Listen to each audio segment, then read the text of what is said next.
Perry Township got some tips today about a random shooting which happened around 1 a.m. Thursday. A rock with a written threat wrapped around it was left in a car, and an apartment was shot up. 31 shots were fired.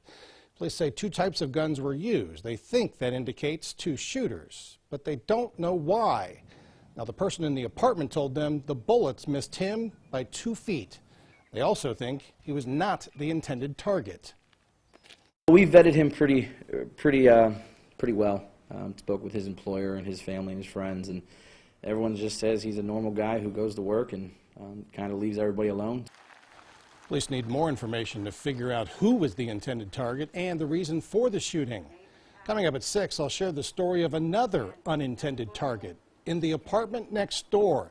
They only talked to me, and that exclusive part of the story is from a guy who's bedridden. It's only on 27 First News at 6. Anything of this magnitude with 31 rounds into an apartment, it's not a normal occurrence. So we're definitely suspecting drug-related incidents. Perry Township Police investigating and trying to piece together why an apartment was shot up Thursday morning. Now, there were two different types of bullets used, so one theory by police is that there might have been two shooters.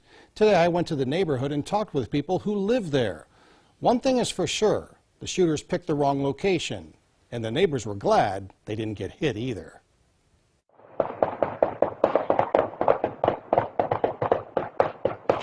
A middle-of-the-night shooting in Perry Township. Rounds being fired left and right. It sounds like one actually streaks past the doorbell with a whistle sound.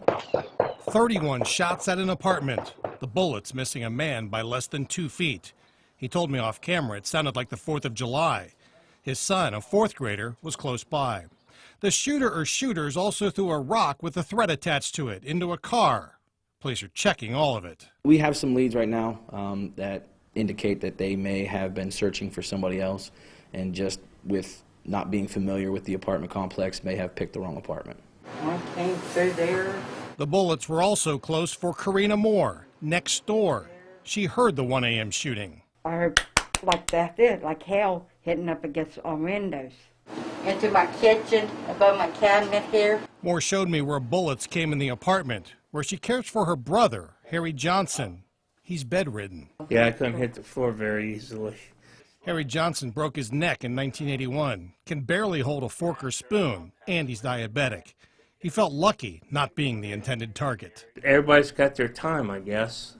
I guess this wasn't my time, my sister's, or our neighbor's time. And it's not a joke, because the guy next door and I could have lost our loved ones or our lives too.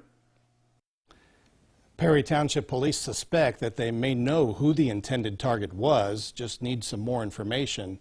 They vetted the guy whose apartment was shot pretty well and found out he's a normal guy who goes to work and kind of leaves everyone else alone. They know he wasn't the intended target.